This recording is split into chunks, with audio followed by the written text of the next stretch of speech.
सियासत के हर संकट का समाधान जिनके पास है, the one who is the master of checkmating every political and opposition move.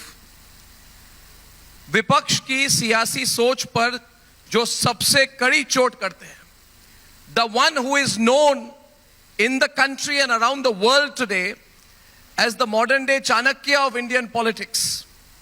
हमारे साथ आज we are very privileged, we are very proud, we are very happy, Amit Shah ji.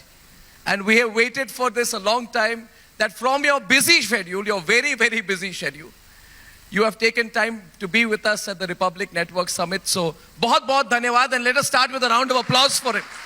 Amit Shah ji, we are very happy today.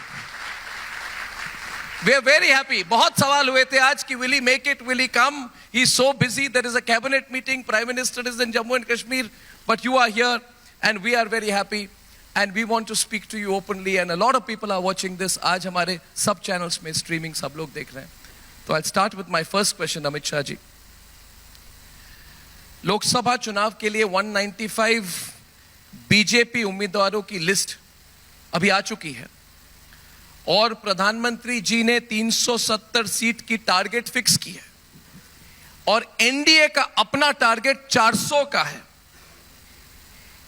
सवाल मेरा यह है अमित शाह जी कि ये जो टारगेट है, ये लक्ष्य जो है, ये सेंटिमेंट्स को लेकर है, उसके आधार पर है, या फिर कोई state to state detailed political mapping भी की गई है?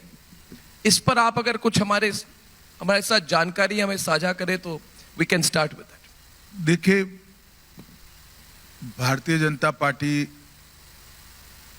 राजनीति में विजय प्राप्त कर सत्ता प्राप्त कर लंबे समय तक सरकारें बनाने के लक्ष्य से नहीं है.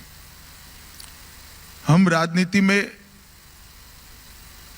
जब से हमारी पार्टी की स्थापना हुई तब से आजादी के आंदोलन के वक्त से जो लोग भारत को जानते थे, उनकी कल्पना के भारत बनाने के लिए हम राजनीति में आए हैं.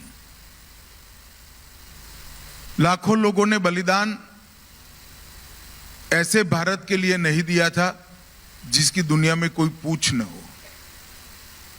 ऐसे भारत के लिए नहीं दिया था जो असुरक्षित हो, अशिक्षित हो, इसका 2/3 हिस्सा दारुण गरीबी में अपना जीवन व्यतीत करता हो और विश्व में इसका कोई सम्मान न हो. ऐसे भारत के लिए आजादी का आंदोलन नहीं लड़ा गया था. आजादी का आंदोलन एक सशक्त, समृद्ध, सुरक्षित, शिक्षित और विश्व गुरु के स्थान पर बैठे हुए भारत की रचना के लिए लड़ा गया था और उसी लक्ष्य के लिए हम राजनीति में हैं और उसी लक्ष्य के लिए हम काम कर रहे हैं. जहां तक ये सीटों का सवाल है, जब से हम पार्टी बनाए तब से लेकर आज तक, 1950 से आज तक, हम जो कल्पनाएं लोगों के सामने रखे थे, हमारा एजेंडा लोगों के सामने रखे थे, इसकी पूर्ति के लिए जब इस देश की जनता ने पूर्ण बहुमत की नरेंद्र मोदी सरकार बनाने का मौका दिया, मोदी जी पर भरोसा किया, मोदी जी को 2 टर्म पूर्ण बहुमत का सरकार दिया, तब ये 10 साल हमने इसके लिए काम किया है. और मैं मानता हूं कि आजादी से लेकर अब तक के इतिहास में ये 10 साल भारत के विकास की दृष्टि से, भारत की सुरक्षा की दृष्टि से और भारत के विश्व में गौरव को बढ़ाने की दृष्टि से ये भारत का स्वर्णिम काल रहा है. मगर मैं आज ये भी कहना चाहता हूं देशवासियों से, ये फुल स्टॉप नहीं है, ये शुरुआत है. अच्छा समय आने वाला है और अच्छा समय आने वाला है. और इसके लिए ये जो प्रयास हमने 10 साल किया है, जो प्रचंड जन समर्थन देश भर में आज नरेंद्र मोदी जी को, भारतीय जनता पार्टी को, एनडीए को मिल रहा है. मैं देश के कोने कोने में गया हूं. चुनाव के पहले ही मैंने 136 सीटों का विजिट करा है. मैं आपको बता सकता हूं कि देश के कोने कोने से नरेंद्र मोदी जी के समर्थन में जनता खड़ी है। इसी के आधार पर हमने 370 के आंकड़े का लक्ष्य रखा है, 400 पार के आंकड़े का लक्ष्य रखा। ये लक्ष्य हमारा वास्तविक भी है और मैं आज बड़े विश्वास के साथ देश की जनता को कहने वाला हूं कि आप एक बार आपके मन में जो आशीर्वाद पड़ा है, प्यार पड़ा है, उसको मत में परिवर्तित कर दीजिए। 400 पार देखते देखते हो जाएगा और एक मजबूत सरकार बन जाएगी।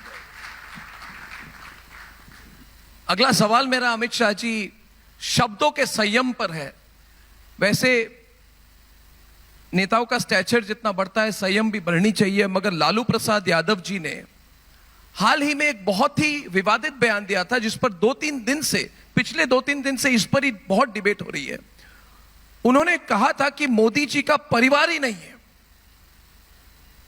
उन्होंने कहा कि मोदी जी का परिवार ही नहीं है। हर चुनाव के पहले क्या जानबूझकर ये सेल्फ गोल किए जाते हैं? पिछले 3 चुनाव में पहले हमने देखा चाय वाला, फिर हमने देखा चौकीदार चोर है, और अब ये कि मोदी जी का परिवार नहीं है। तो पिछले 3 चुनाव में कुछ ऐसे ही देखने को मिला है। तो ऐसे विपक्ष पर आप क्या कहेंगे? देखिए, इस तरह की बातें वही लोग कर सकते हैं जिनके पास और कोई रास्ता नहीं बचा है। ऐसी ओछी बातें कर कर देश की राजनीति को, उसके स्तर को गिराने का जो काम कर रहे हैं, हर बार जनता उसका जवाब देती है। परंतु मैं एक बात बताना चाहता हूं, मैंने मोदी जी को बहुत करीब से देखा है, कई सालों से उनके साथ काम किया है। लालू जी ने एक महीने में सही ही कहा है कि मोदी जी का कोई परिवार नहीं है। परिवार जिनका होता है वो बेटे बेटियों को प्रधानमंत्री बनाने का प्रयास करता है, मुख्यमंत्री बनाने का प्रयास करता है, सत्ता पर बिठाने का प्रयास किया है। इस व्यक्ति ने 40 साल से केवल और केवल देश की जनता के लिए काम किया है। 23 साल से मुख्यमंत्री और प्रधानमंत्री रहने के बाद भी मैंने एक दिन छुट्टी लेते हुए उनको नहीं देखा है। सुबह 5 बजे से रात को 1 बजे तक अहरनिश काम काम काम, एक दिशा में काम और सेल्फलेस काम करते हुए मैंने देखा है। और इसी का परिणाम है कि उनके नेतृत्व में इतनी बड़ी कैडर खड़ी हुई है, इतने सारे नेताओं की श्रृंखला खड़ी हुई है, एक मजबूत भारतीय जनता पार्टी खड़ी हुई है और देश आज दुनिया में सर्वप्रथम बनने के लक्ष्य के साथ संकल्प लेकर 2047 में विकसित भारत, आत्मनिर्भर भारत का आत्मविश्वास भरकर देश आगे बढ़ रहा है। पूरी दुनिया कोई भी समस्या हो, पर्यावरण की हो, आतंकवाद की हो, इथेनॉल ब्लेंडिंग की हो, या दुनिया में आए हुए विवादों और विवादों की समस्या हो, हर समस्या में दुनिया राह देखती है। देश के प्रधानमंत्री नरेंद्र मोदी क्या कहते हैं, और जो कहते हैं वो ट्रेंड बनता है, जो कहते हैं उसको पूरी दुनिया स्वीकार करती है। और मैं मानता हूं कि लालू जी कभी ये राजनीति नहीं समझ पाएंगे, कि परिवारवादी पार्टियां कभी ये राजनीति नहीं समझ पाएंगी, क्योंकि इनके जीवन का लक्ष्य कभी भी देश नहीं रहा है, देश का गरीब नहीं रहा है, देश की जनता नहीं रही है, देश का सम्मान नहीं रहा है। उनका लक्ष्य केवल और केवल अपने बेटे बेटियों को राजनीति में उच्चस्थ स्थान पर बिठाना रहा है।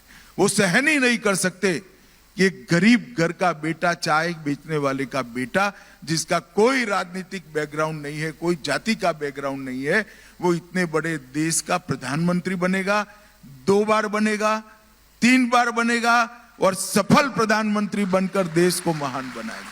वो सहन ही नहीं कर सकते। अमित शाह जी, एक